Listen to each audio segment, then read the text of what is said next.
I'm supposed to talk now.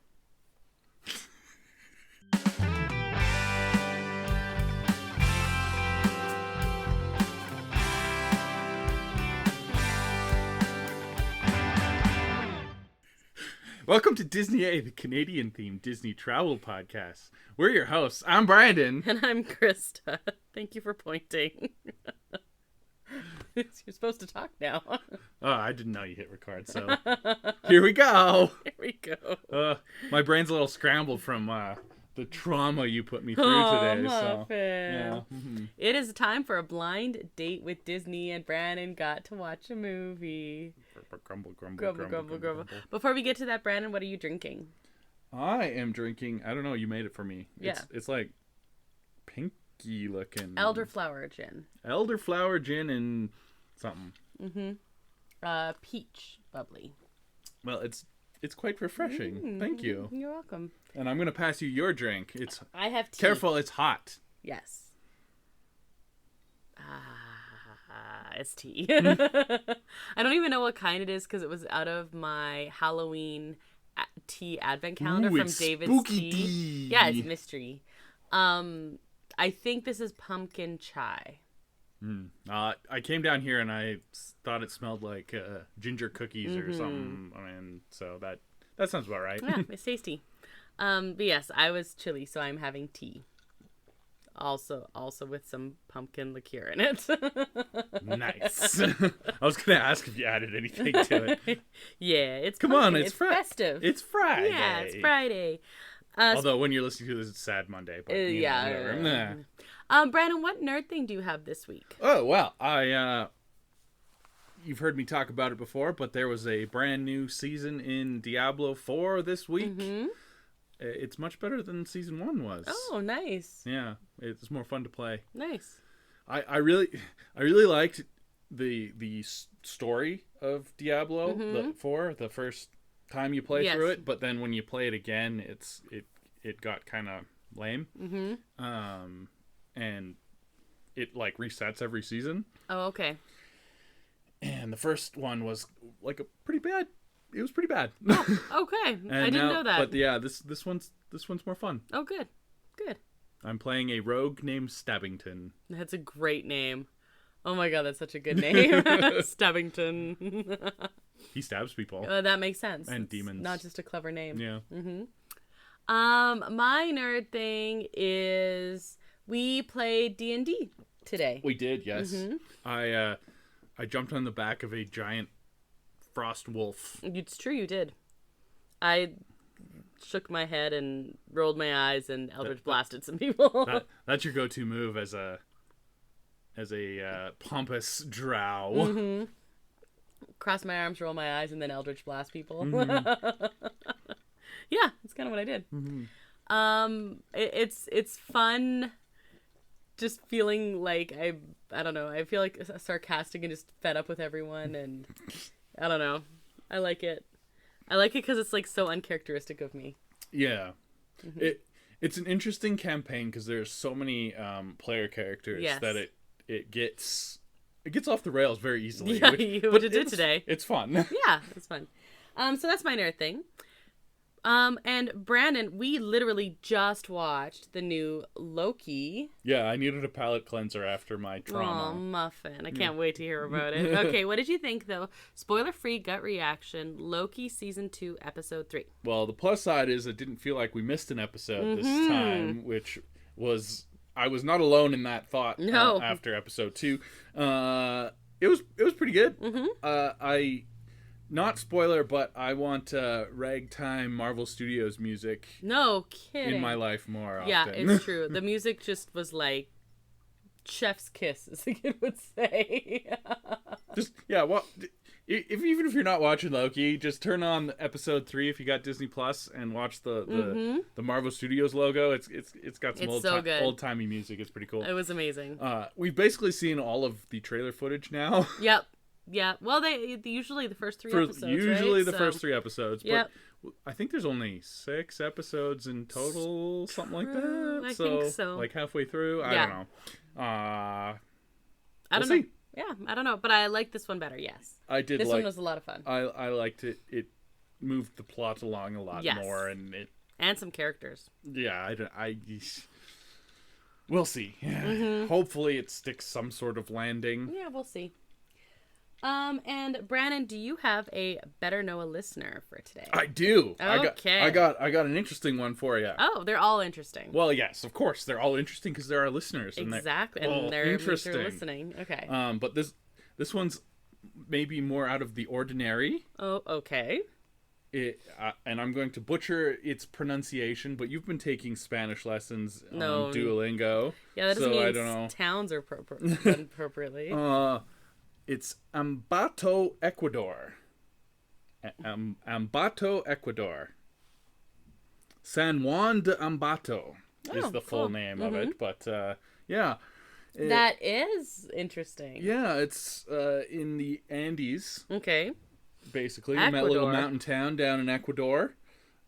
Also on the banks of the Ambato River, because you have a thing with picking communities. You know what? I'm going to challenge you to find one. That's not on a river? Yeah. Well, or a body of water. It's actually an interesting habit of human civilization. Most communities are on a body of water of some kind. Just historically, it was necessary. So yeah, that's kind of tough. It's actually the capital of now this one I'm really gonna butcher. Tungurahua province. Tungurahua province. Yeah, it's the capital of that province. Oh, so that's cool. Kind of cool. It's in the mountains, like I said. So it's at just about 2,600 meters above sea level, which is about ours. Yeah, I was gonna say us too. we're about because we're in the mountains as well. Mm-hmm. So yeah, it's also nicknamed the City of Flowers and Fruits. Aw, that's really nice. Apparently, they have a lovely local special peach crop there. Ooh, I really like that. Peaches are delicious. They have a flowers and fruits festival during Carnival. Ooh, that sounds fun. Yeah, and it's also I like fruit and flowers. Yeah, it's also nicknamed the Land of the Three Wands. What? Yeah. Why? Because there was 3 wands. You know, Juan Montalvo. Oh, okay. And they helped settle it, or? It was the birthplace of 3 notable Ecuadorians, all named Juan. Okay. Juan Montalvo. Montalvo.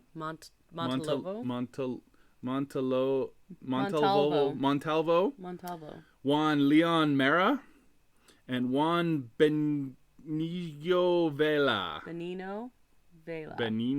Probably. Yeah. Okay. Well, there you go. 3 Juans. They're all born there. Yeah. Yeah, that's cool. That's really cool. Ecuador. That is totally different than anything you picked before. Yeah. Somebody listened to us from Ecuador, so I thought. Awesome. Thought I would say hi, Ecuador. Hi, Ecuador. Or, I don't. Hola. Hola. Yeah. Mm-hmm. Good. Perfect. You know how to say hi in Spanish. I do. Yeah. I was gonna say buongiorno, and then I was like, no, wait, that's Italian. That's Italian. That is yes. Italian. That is super cool. It's kind of boggling my mind, actually. Hi, Ecuador. Hi, Ecuador. Anything to add before we go to the news? No. Nada. Que Spanish. Sí. Disney A News Update. Yeah, that's still boggling my mind. That's really cool. We have some new stuff, Brandon.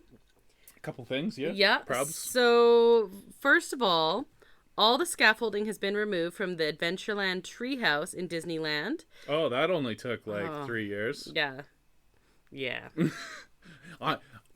The treehouse, I'm actually excited for the theming and stuff. I'm not super excited for a walkthrough attraction. That's not high on my list of things that I like to do on my day in Disney. But it is now the poster child for my annoyance with how long it takes to do anything Disney these days. It seems true. like. That's so fair. It's yeah. That's why I sound annoyed when you mention the treehouse. You're not anti-treehouse. I like the retheming. I think it's better than the Tarzan one. Mm-hmm. Yeah, I'm excited for it. But why did it take so long? That's very true. Okay. The other one, I'm going to talk Disneyland again here in a minute, but The other big news that you sent me that I want to say before we forget, I'm going to say this name wrong. Gary Doberman or Doberman? Doberman. And James Wan's Atomic Monster. James Wan, okay. Horror extraordinaire, James Wan. Do you know what from? All sorts of things, actually. What would be most notable that like other people would know? I think he was involved in the Saw franchise. I don't know about that, but heavily involved in the Annabelle. Oh, the Conjuring. Yeah, he's like just like one of the modern horror. He's like Carpenter and you Romero. You go back in your history of big name horror icons from like the 70s and 80s. James Wan is your like millennial version of that. Yeah. So essentially, they're remaking Gargoyles into live action. The premise of Gargoyles, if you don't know, if you did not watch Disney TV in the mid-90s, 94 to 97 was the original cartoon. The premise involved... I actually really enjoyed it was really, that cartoon. It was good. I was always kind of like, oh, there's not more of these? That's weird. And now that's why. The premise involved gargoyle statues moved from a castle in Scotland to modern-day New York. But once they're in the Big Apple, the statues awaken from a 1,000-year-old spell, and they take on the mantle of protecting the city, becoming, as the show's narration gravely said, stone by day, warriors by night. Yeah, it's basically a superhero thing, but with like gothic undertones. Mm-hmm. I am very curious to see how they do this in live action, but just going back to James Wan, known for The Conjuring, also Insidious. Okay. Saw, I was correct. He did Saw, and Malignant. Oh, okay. And also Aquaman. That may be the most horrifying of them all. That's true. That is true. Okay. Doberman is also very horror-ish. He penned the 2-part adaptation of the most recent It. Oh, excellent. The first part was good. Yeah. Technically, the first part became the highest-grossing horror movie of all time. Yeah. And it says he also has King's adaptation of Salem's Lot, which he wrote and directed for Warner Brothers in the can. Ah, interesting. That is interesting. Atomic Monster was also one of the companies behind Megan, which we just saw. Okay. I'm slightly concerned about Salem's Lot being in the can. That means they haven't released it, and there's a reason for that. It's like wonder why. I love Salem's Lot a lot, and that kind of makes me sad if it's not good. But anyway. Well, maybe it's okay. Maybe it's okay. Maybe it's okay. Do you want to go back to Disneyland for a minute? Yes. Okay. So you know how they keep doing these like super cool Trader Sam's tiki mugs? They have an Ursula one. It's like the cauldron that she like does the witchcraft in, where she makes poor unfortunate souls. I'm okay. That shot's a little better. The first one looked like a really bad homemade Play-Doh thing. Well, anyway, this is cool. Look at this. It's It's still not my favorite, but the other shots are a little better. There's Mickey and Friends Halloween Cavalcade. Is supposed to run between 1:45 and 2:45 now through Halloween. So this is like a new edition, which is kind of cool. We also have Snow on the castle. This is crazy. There's snow on the castle. And I think it showed up like, I don't know, the 18th or something of October. That is very early, but they're pushing Halloween decorations earlier and earlier. And it makes sense that they're pushing. Well, they can't really do an overnight changeover for everything to switch from Halloween to Christmas, and they try and do it as quickly as possible. So, and I think they're trying to do it with less people now. Yes. And so that it takes longer real time because they can't cram it all in overnight with a huge crew. Yep. We noticed this with Halloween. It went up over time as well. So it's true. I'm not surprised. It is a little jarring. It is a little jarring, but it helps that the big focus of Halloween is in DCA anyway. That's true. I mean, you have your Mickey pumpkin and you have your decor. You do. But, yeah, your focus is DCA for a lot of the Halloween fans. And then the last news was this last week. Well, last news I have anyway. This last week was Disney's official 100th anniversary. It was, yeah.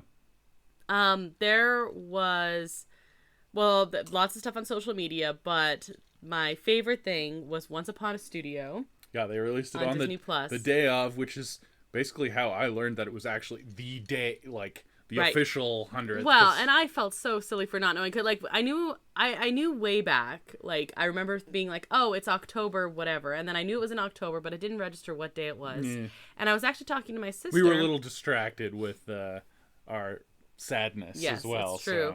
So, I was talking to my sister who was in Disney World with her husband at the time, and she's like, yeah, it's like crazy busy here, and it didn't register till later. Oh yeah, because literally it's the 100th anniversary. Like she said, even busier, like that day was by far the busiest, and didn't think about, oh, that would be why. That makes sense. It's surprising that they wouldn't have made a bigger deal about it in the park then. Like she wouldn't have known. I think the bigger deal was at Magic Kingdom. They were at Hollywood Studios that day. Right, but still. Yeah, that is interesting. But Once Upon a Studios I want to talk about, because this short is amazing. I'm going to talk about a few things. Like it's just so good. I challenge a Disney fan to watch it and not cry, honestly. Like you actually cried. Like, you sniffled a little bit. I heard you sniffling, but if I would have seen that before and then showed it to you, I would have expected you to be, like, full out bawling. So, there is, I think we don't need to spoilers. There's no plot. Yeah, the basic premise is, because the studios, they're all of the animated characters, and I basically mean all, are getting together to do a group photo in honor of the 100th. And so Tinkerbell wakes up Mickey and Minnie and everyone else, and they all come out. And there's a mix between hand-drawn animation. All the employees leave for the night. Yes, this is at nighttime. On the 100th anniversary day, and then the idea is like Toy Story kind of thing, where all the characters come to life. Yeah, but it's all Disney Animation Studios, so you're not seeing Pixar or anything like that. But there were other things about the Disney company that did include Pixar and Star Wars and Marvel. But this was just the animation studios. Just your Disney animation studio. But they did have a mix between computer generated and hand-drawn. And they had, like, crazy deep cuts. They had super obscure characters. They had Easter eggs. Oh, man, like crazy. They had they had everything from Mickey and the Fab Five to... Well, you had Oswald. Yeah, but even more obscure. Even the Home on the Range cows. You had the Home on the Range cows. But they even included elements from the Silly Symphonies. And I'm not talking... And even Silly Symphonies are not the most obscure thing they had. They had some like random old shorts from like the 40s that you've never even heard of. Well, you might have. Yeah, no, I knew them all. Most normal people would not have heard of. You know what? I feel judged, actually. You should. I got incredibly excited because at one point there's like and they're all interacting. Like at one point, the one they kept showing in the trailer is Moana, and she catches Flounder. Yeah. And that's really cool. Which is really cool because they're both water adjacent characters, but one is 2D old school animation, one's 3D modern animation, and they had a lot of crossovers where like it made sense totally, and that was fun. I think that was the most fun part about it. Yeah, I really liked that. It's like I kind of want little short spin-offs of these, like where they actually go and do something. Yeah, it sounds like some of the stuff was really cool. At one point I was like, that makes sense together actually, like but I did enjoy seeing Humphrey the Bear and the Ranger. And to explain to you who this is one of my favorite, now you'd say obscure, but is old Donald Duck cartoons. Humphrey the Bear he had a few of his own, but he was an antagonist for Donald Duck. I think Donald was camping in the first one or something. And he was kind of like, he was yogi-ish in that he always wanted to eat. He was derpy yogi. But he didn't talk. But then in the Humphrey the Bear cartoons, there's a ranger who fights with him, and I'd always remember there was this one where he's trying to convince the bears to like clean up the park, and he like sings a song about you pick up the trash and you put it in the bag, bum bum bum, and I swear that song is still in my head, and I probably haven't seen it since I was like 4 and years you old. haven't littered since. No, not since then. Thank you, Ranger Bob, or whatever his name is. But there is a Easter egg of Humphrey the Bear and the Ranger. I know this is like a thing, but in DCA, it's kind of like you're leaving Soren, and like along the Wilderness Trail, there's a billboard, and it says like, Humphrey the Bear thanks you for not littering, or something like that. And I love it every time. I mean, that makes sense that it would be there, that if you're going to do something like that, yeah, that's where you would do but it. But they were in there. Like, there's all these different levels. There was some super random stuff. So I think why I didn't openly bawl weep, and I mean, I was definitely crying, was I was like so excited to see all these characters. Yeah, you were out there with your magnifying glass. And I was like, oh my god! Like at one point, someone walks by and they're just holding a plate of spaghetti and meatballs, and it's like there's a penguin from Mary Poppins. Yeah, it's the penguin from Mary Poppins holding the spaghetti and meatballs from Lady and the Tramp, and it's like stuff like that. I was just like beside myself with. So apparently there's like 543 characters. Yeah, in it's there, amazing, and it's only like 10 minutes long. Yeah. So they're jam packed in there. Some are more featured than others. Definitely, some are only in the credits. Actually, that's true. But there are two special things to note, which is like, if that doesn't make you cry, nothing's gonna make you cry, and you're like dead inside. It's me. I'm dead inside. The first one is you have Olaf sitting at an animator's desk, and I think this is the second one, probably.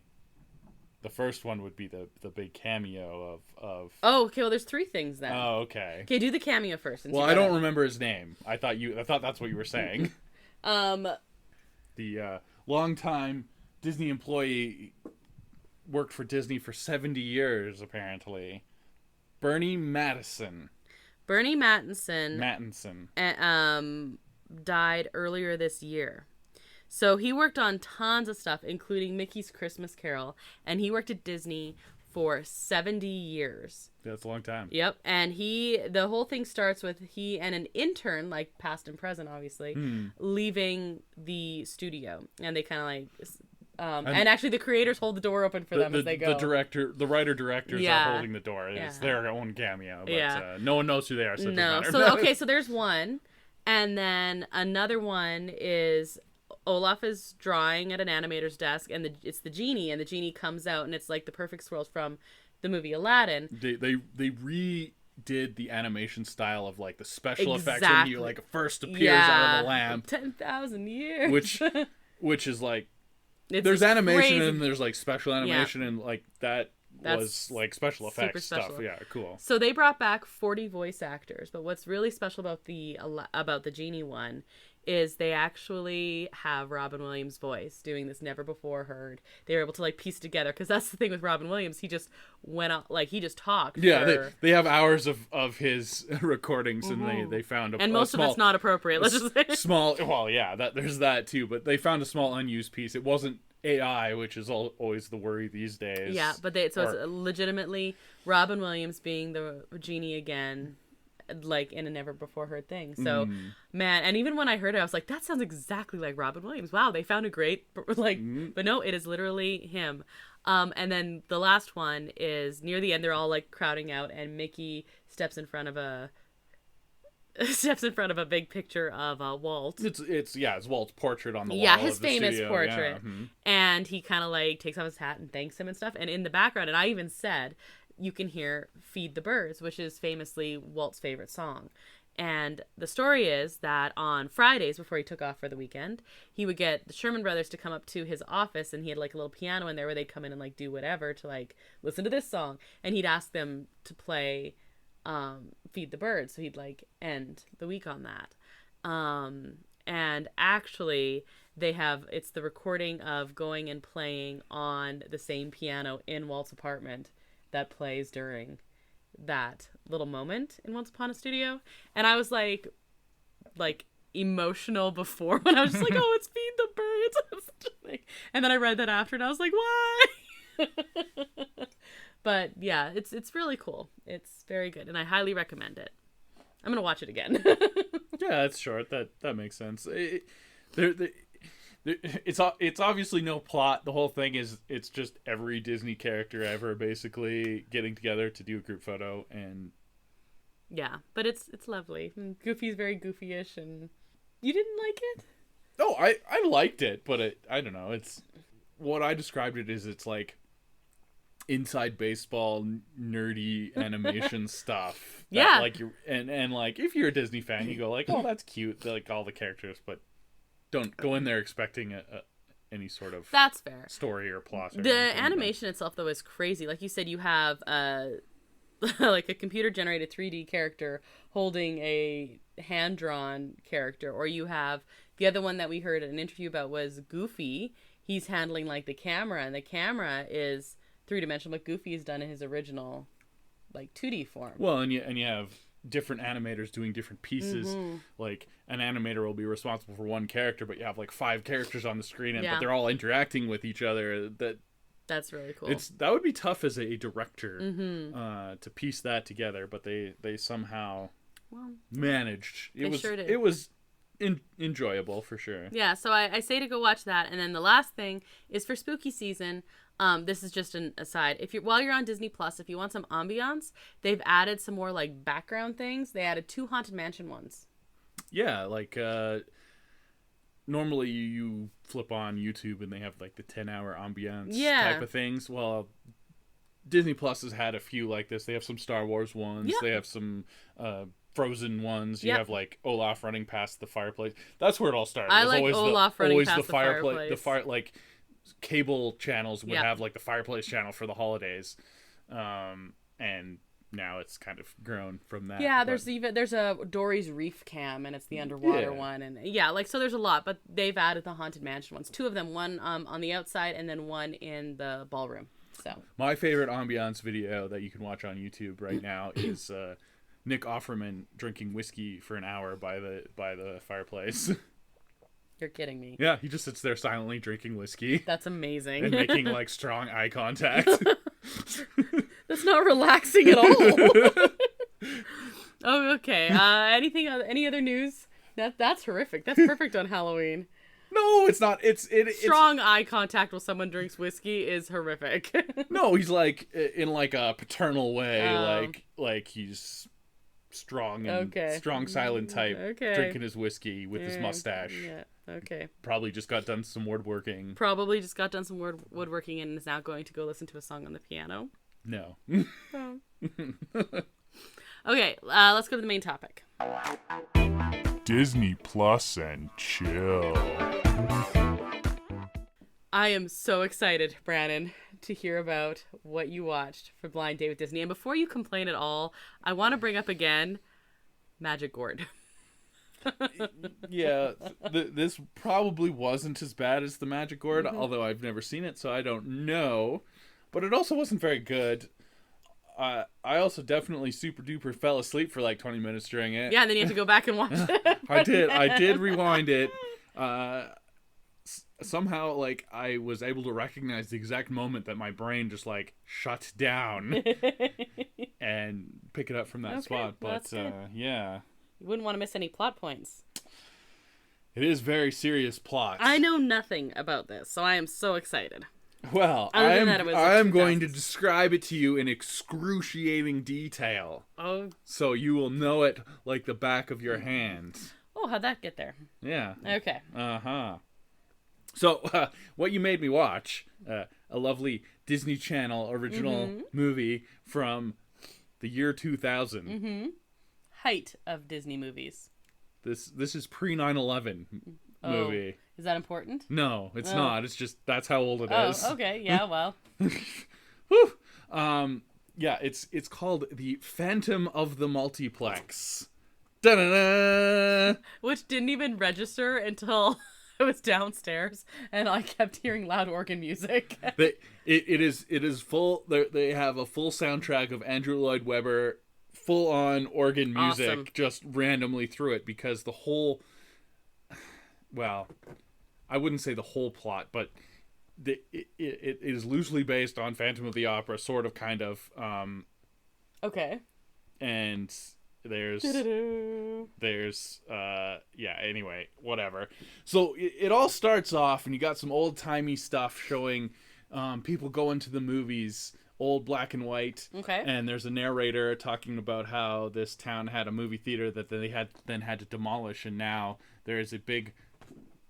Our Halloween kitty is now trying to murder the whale shark from Finding Dory that is on our couch. Which is giant. It's giant. It is literally 4 times the size of her because she's still a kitten. But she's giving her best to try and murder it. So we apologize for the sound. I'm just very distracted right now by the whale shark murdering. Anyway, okay, so yes, there's a movie theater, old movie theater, and as progress goes, it's bulldozed. Okay. For a giant 26-screen multiplex, as you did in the 90s, like multiplexes were big, but apparently there's rumors going around that someone was trapped in the old movie theater. Oh no! And now they are the phantom of the multiplex. Doo-doo-doo. And then it turns out the narrator is our hero. Oh. 17-year-old assistant manager of the multiplex. Of course. His name is Pete Riley. Okay. I had to look that up because I didn't know. Okay. Not important. Oh, but he's the protagonist. He is our hero, I guess, kind of, sort of. Okay, Pete. He's a very ambitious 17-year-old. He's like basically a workaholic. At 17. You're like basic 90s, early 2000s trope of workaholism. Usually it's the father. Well, he has no father, so it's him. Oh, okay. All right. We find out he's got 2 siblings. Mm-hmm. They're like quite a bit younger than him. He's 17. I was going to say they must be significantly younger, so he can play the father. So figure. the middle child is his sister, mm-hmm. and she's in charge of watching the little brother. Okay. During the movie, mm-hmm. and shenanigans ensue from there. But Of I'll course. get to that. They're probably about 8 years younger than him or so. I don't know. She might be 12, so I guess she's 5, and then the younger brother's like a couple years younger than her or something like that. Doesn't matter. Anyway, so he's the assistant manager. The manager is kind of a I don't know, a dorky kind of guy. Okay. But likes lording over all these teenagers. And then we meet the whole cast of he introduces all his workmates. Okay. And they all have like a specific character trait. Are they? Is he still talking to the audience at this time? Kind of, yes. Okay. Yeah, it's a narration thing, not quite fourth wall breaking, Saved by the Bell style, but like a narration. Okay. He's introducing everybody. You've got. Let's see if I can find a list here, because I don't know if I'm going to be able to do this from memory. Okay, it actually has the ages of the siblings here in the cast. Yes. The sister's apparently 11, and she's in charge of watching the 10-year-old brother. In what world would that fly, where they're 1 year apart? Yeah, I don't know. He must, unless he's really dumb. I think the dumbest one was the 17-year-old. Yeah. So yeah, we got Sean McGibbon. He's the manager. Okay, good name. Very, very dorky. The uniform for the theater involves bow ties, but he like wears his all the time and is like very proud of it. And he's like super into being the manager, and like he's like a brown noser to the owner kind of thing, like that kind of type of dude. Yeah. Okay, so we go through the coworkers. Okay. You meet Ricky. Mm-hmm. His nickname is Ricky Rules. He always has like the employee handbook and is always talking about all the rules for doing things. You got to do everything by the book. Mm-hmm. He's not in very much, but that's his character trait. Okay. And then there's Terry.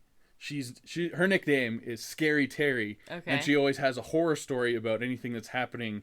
Oh, it's like someone at a theater in the next town over fell into the popcorn machine and was horribly burned, or stuff like that. Okay. Like, yeah. Anyway, she's kind of a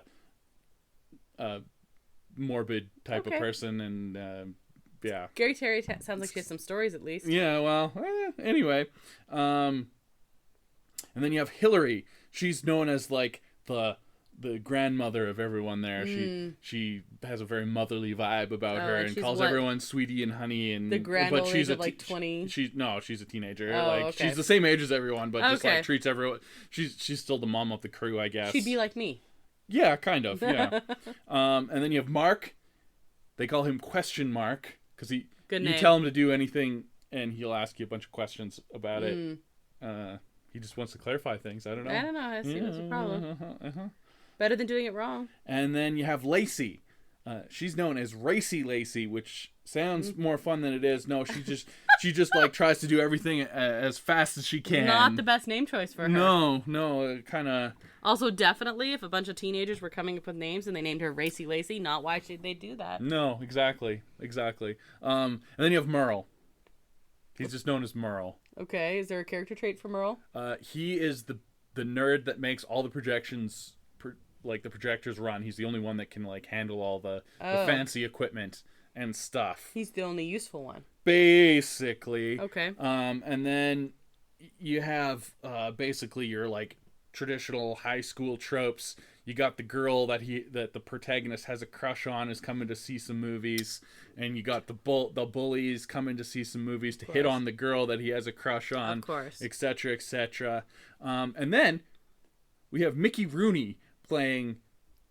Yeah, Mickey Rooney's in this movie. He's an old dude that doesn't actually work for the movie theater, but likes it so much that he's there every day and pretends he's an employee because he loves movies so much. And, Mickey Rooney. And it's like full on Mickey Rooney is what? Okay. Yeah. So yeah, Mickey Rooney, and basically he's like just loves movies so much. Interesting.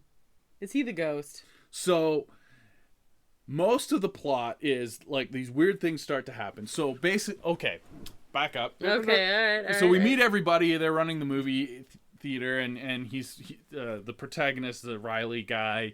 He's like super proud that he's the assistant manager. He's the youngest assistant manager that the theater's ever had.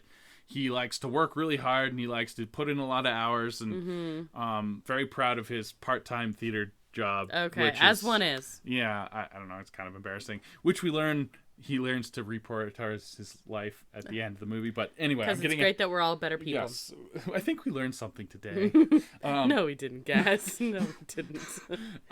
So he's talking all about this, and then he's like, yeah, so there's these rumors about the Phantom of the Multiplex, and you know what? Some weird things do start happening sometimes, like whatever. Anyway, but the owner of the movie theater has his connections in Hollywood, and he's convinced them to host a big Hollywood-style premiere at the Multiplex tonight. Ooh. But before that, because this movie is called Midnight Mayhem. Okay. It happens at midnight. So the premiere is going to happen at midnight. Of course it is. They're going to hold regular showings before this so the movie can happen. Okay.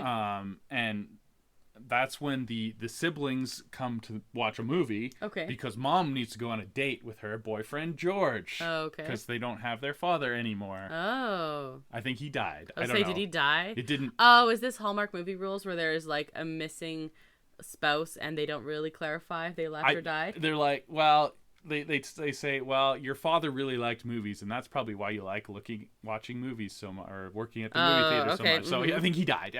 Like, it's heavily implied that he died. They don't go into it because it's a little slightly morbid. But anyway, and the kids actually like the boyfriend. Like, that's not a problem. Good. Boyfriend George is fine. Oh, we're not doing that trope. Okay. No, yeah, it's totally fine. Everything's good. But that's why the siblings are causing havoc at the they're causing havoc. Well, they're not really causing havoc, actually. They're more helpful than anything. Oh, okay. But that's why they're there. Okay. And yes, so things start happening. The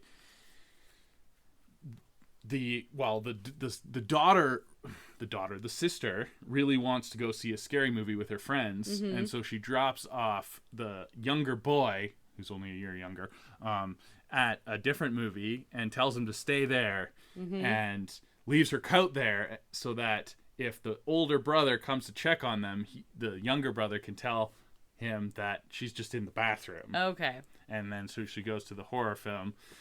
But meanwhile, things start to happen.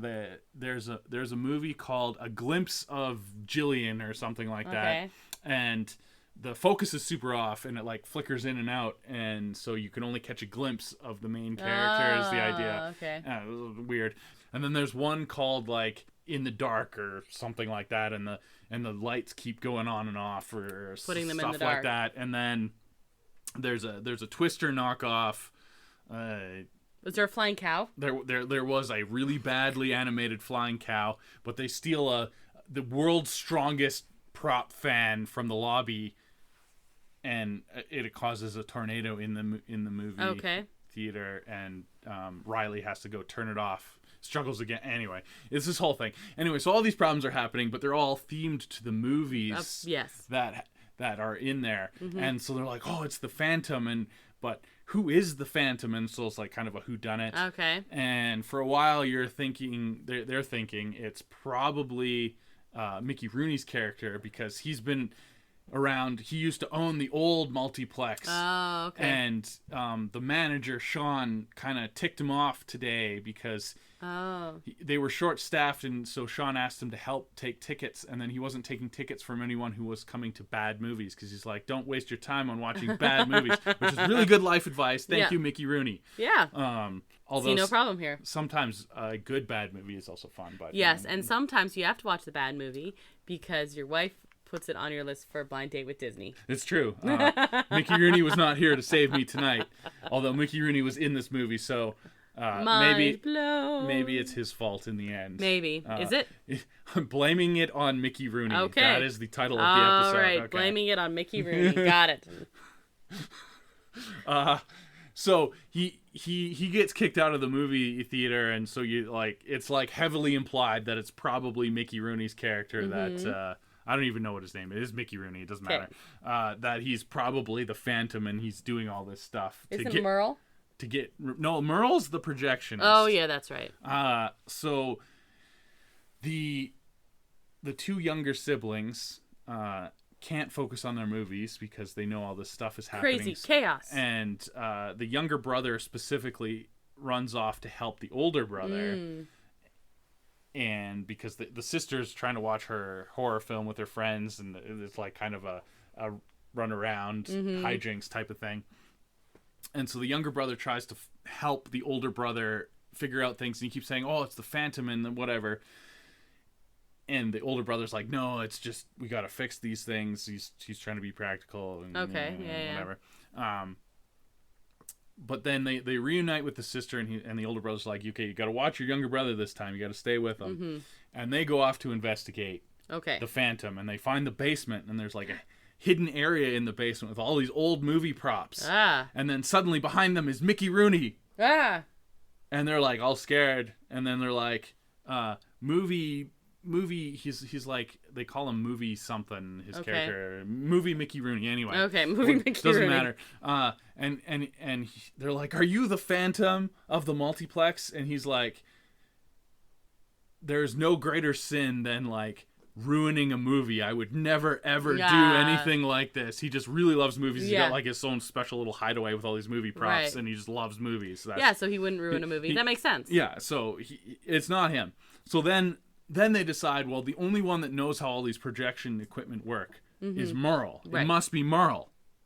And then they kind of like shuffle around and try and find out. And there's Merle, like he's like working on the projector that's like malfunctioning. And they're like, Merle, you must be the Phantom of the Multiplex, because you're the only one that knows how to do this. And he's like, no, I'm trying to fix it. Yeah. And they're like, oh. And it's not Merle either. No. Yeah. And they're trying to figure it out. They can't super figure it out. The older brother calls his mom's pager. That's right, pager. Nice. And his mom has to borrow George's boyfriend's phone. He's got a cell phone. Oh. A little flip phone. It's like not even huge. I mean, it's 2000. It's a flip phone. Yeah, like whatever. And she calls him back on the lobby payphone of the movie theater. And you lost the... Wow. That was a lot. That was a wild ride right there. Yeah. And then he's like, okay, well, their movies are done. You should come pick them up now.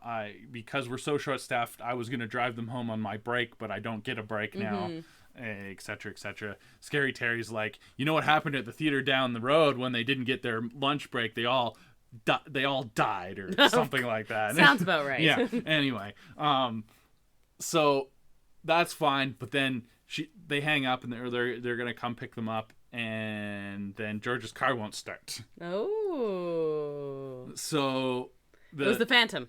Of course, they don't have cell phones. Mm-hmm. And so the kids don't know this. And he tells them to sit there and wait on the bench in the lobby, like where they're supposed to meet in the days before cell phones. That's what we did, yeah. Yeah.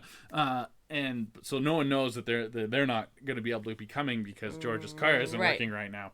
And that's interesting. Okay. So that's why the kids get to stay doing kid things, I guess. Okay. And meanwhile, there's a Phantom. Well, yes, the Phantom. There's still a Phantom, of course. But it's getting closer to the time for the premiere, which is what we're leading all up to. The manager keeps disappearing. But he's found tied up. Oh. The Phantom keeps tying up the manager. And so before they found him and they untied him and he like got them to do like go fix the projector, and that's when they found Merle. This time they find him in his office and he's like handcuffed and hung up on the back of his door. Okay. They think he's dead at first, but no, he's just tied up. And okay, weird. They're super concerned because all the stars are starting to arrive for this Hollywood premiere, and the manager hasn't been there to meet them yet. And then the owner storms in with the director of the movie. Oh. And they're getting ready to do they're like, what's going on? And stuff like that. And, well, the Phantom strikes again because they had a big balloon drop planned. But somehow he replaced the balloons with water balloons. And, nice. Of course, on everyone. Everyone gets wet. Not the celebrities. But the manager then goes outside and is like, and there's a big red carpet and there's like paparazzi everywhere, and he's like super embarrassed because he's late and he's trying to appease the crowd. But there you find Mickey Rooney singing to the crowd about good old Hollywood. He does a whole song and dance, and he's he's like, hey, I thought I kicked you out of here. What are you even still doing here? And he's like, well, I'm entertaining your guests that you didn't bother with. And he's like, well, get the heck out of here. But then the limousine that's waiting rolls down the window, and there's the star from the movie, Pretty Girl. And she's like, hey, movie Mickey. Yeah. And apparently she grew up in the town, and she used to go to the movie theaters.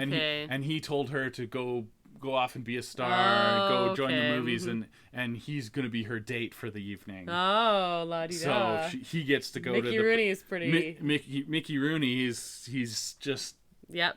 He's just the Hollywood power broker Apparently. now, I guess. I don't know. So they all go into the theater, and they're going to watch Midnight Mayhem, which apparently has something to do with dinosaurs. Because there's a bunch of dinosaurs. What? Well, there's also a big inflatable, like, kind of looks like Godzilla-ish T-Rexy thing on the top of the movie theater that you, like, to advertise for the premiere. Right, yeah. Midnight Mayhem. Also, Midnight Mayhem's advertisements, all the posters and stuff, the font is eerily similar to Jurassic Park. Ah, okay.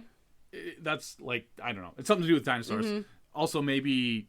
King Kong, I don't know. Yeah. Doesn't matter. Anyway, the inflatable is important. It was on the roof, and then it goes missing. Giant inflatable. They can't find it. So everybody's in the thing. The director starts introducing the movie, and everyone's ready to watch the movie. Yep. But suddenly, the inflatable starts inflating from the balcony of the movie. Nice. Because apparently they built a multiplex with a balcony. Of course they did. In the 2000s. I've been in one movie theater that has balcony seating one time. I've been in more than one. It was not a multiplex. I have been in more than one, but none of them were multiplexes. They were all like small town old.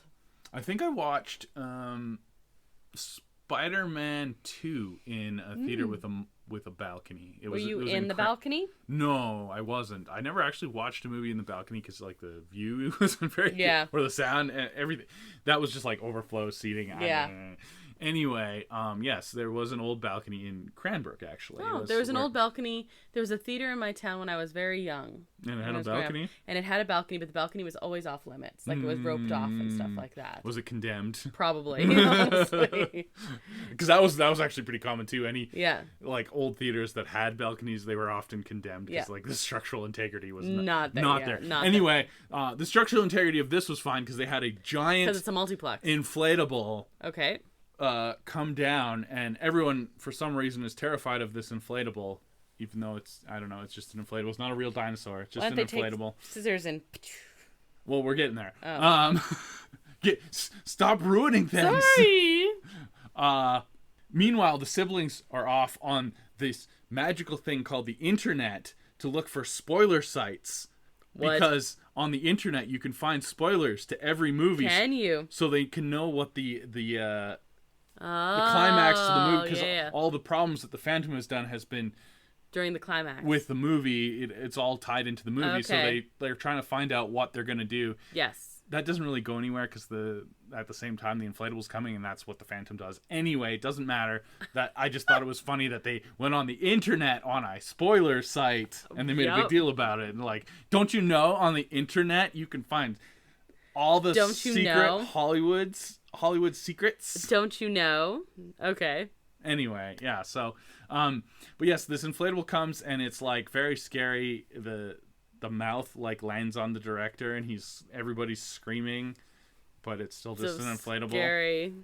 But to solve this, Petey has to in the lobby there's this advertisement where it's for a movie, and it's like the meteor King Arthur, I guess, because there's a sword in the stone, but there's a meteor. Sure. And apparently there's a contest. If you pull the sword from the stone, you win free movie tickets. Oh, okay. And the bully had just done that. Okay. Previously. Apparently every 10,000 tugs it comes out is how it works.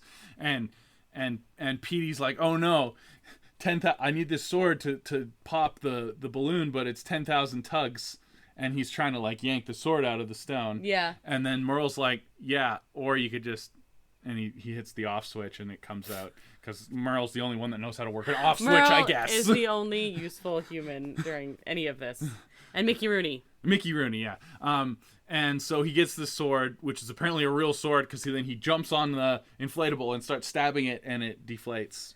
From the real sword. Well, I don't know. It's pointy enough to deflate a major inflatable. Okay. Which also is inflated enough to support him when he jumps on it from the top of the balcony. So, okay. I mean, the owner did say it was a very expensive inflatable. I guess so. He's probably going to be kind of mad that it's stab holes in it. Yeah. But also, he saved the premiere, I guess. Okay. All right, so what happens?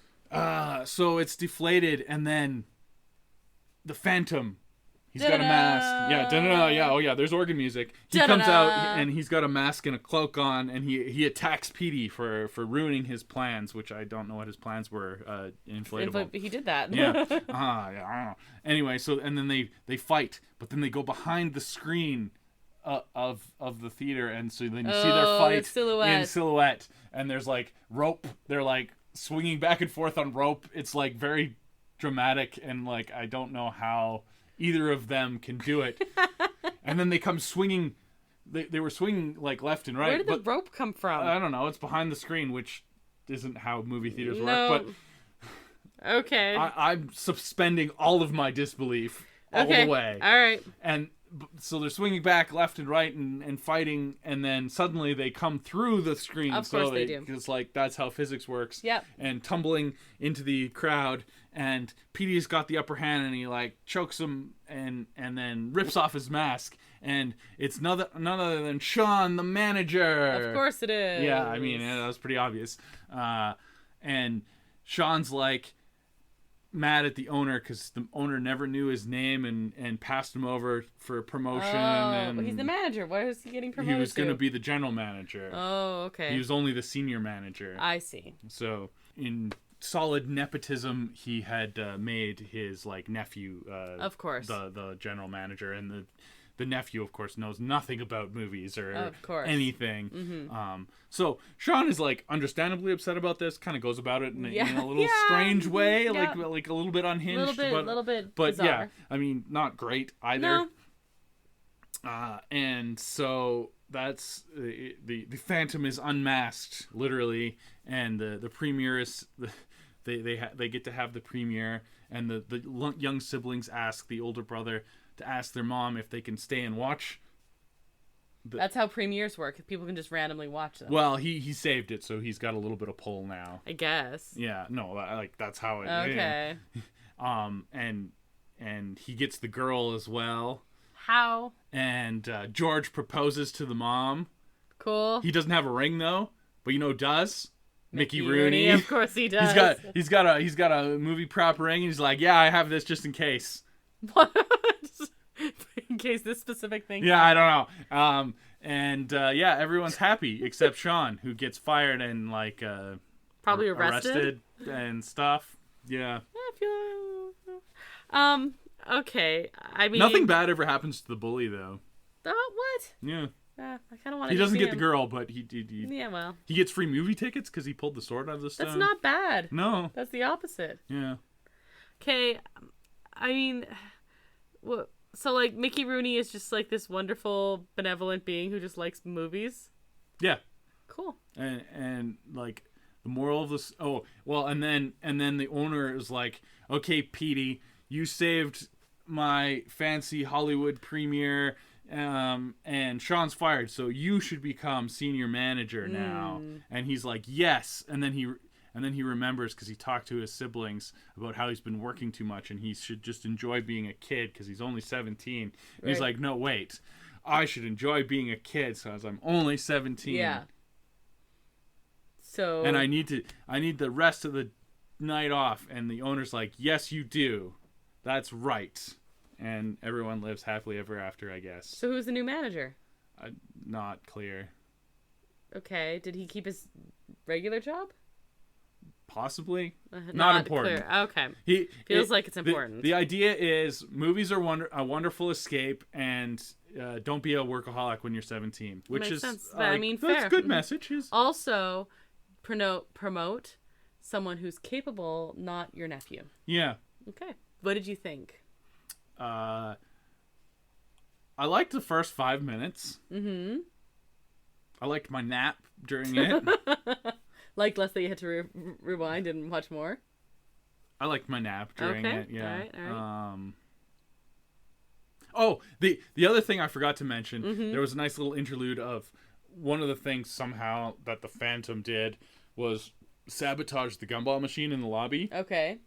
The little brother's trying to get a gumball out and it's broken and he like pulls off the door and the bully comes over and is like, oh, dumb kid, you just have to stick it back on. And then all the gumballs come pouring out and everyone starts slipping on the gumballs. And there's a big mess and it's like this ridiculous thing where everyone can't walk because there's gumballs on the floor. Okay. Anyway, and Petey comes to save the day and there's a big standee for the Power Penguins. Oh. Which is a very clear Mighty Ducks knockoff because it's a hockey movie. Okay. But it's the Power Penguins. Okay. And somehow the Sandy has a real hockey stick that he grabs. Of course. And he starts shooting the gumballs into the garbage can. How Canadian. With the hockky stick. Seems like that's the most efficient way to do that. Very efficient way to clean up gumballs on the floor. And the whole lobby starts cheering for him as he's scoring his gumballs in the garbage can, except for the girl who he has a crush on, who starts watching him and is like impressed, and then is suddenly like whisked away by the bully and stops caring about it, even though the entire lobby is like cheering and chanting for him. So I don't know if she's worth it either. I don't think so. I'm getting like Tobey Maguire, Kirsten Dunst, Mary Jane vibes from her. Like not the greatest girlfriend. Fair enough. I'm like, why? Why does he like? Anyway, that? I thought the Power Penguins was funny. Yeah, I like that. Yeah, and I like that was the best part of the movie was the Power Penguins. Yeah. That... Oh, and the really bad CGI cow in the Twister knockoff. That is movie, awesome. Yeah. I love that there's a cow in the Twister knockoff movie. Do you want to invent a drink for this one? No. You need to drink to watch this. Yeah, just like a straight tequila shot just to save yourself. I don't know. Oh, man. This sounds like a ride. Not necessarily a good ride. I hope they don't make a ride out of this. No, that would be worse than Superstar Limo. Ooh. You should listen to our episode on Superstar Limo. Nice, Sagui. Yeah. Good job. That's called a plug. Yeah, not a Sagui. It's a plug. Mm. Well, this sounds like a whole lot of fun, actually. I talked way too much for such a horrible movie now. I kind of want to watch Phantom of the Opera, though. I don't either. No, I love Phantom. This was definitely a spooky... We only have one spooky episode. No, 2 spooky episodes left. Yeah. One. Only one. That's crazy. Spooky season's almost over, Brandon. Sad.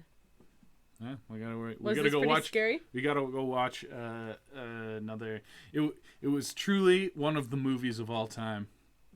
Huh. Yeah. One of them. Mm-hmm. It exists. Mm-hmm. Well, that is our show this week. Thank you, Emil, who's responsible for the custom theme song you heard at the top of the show.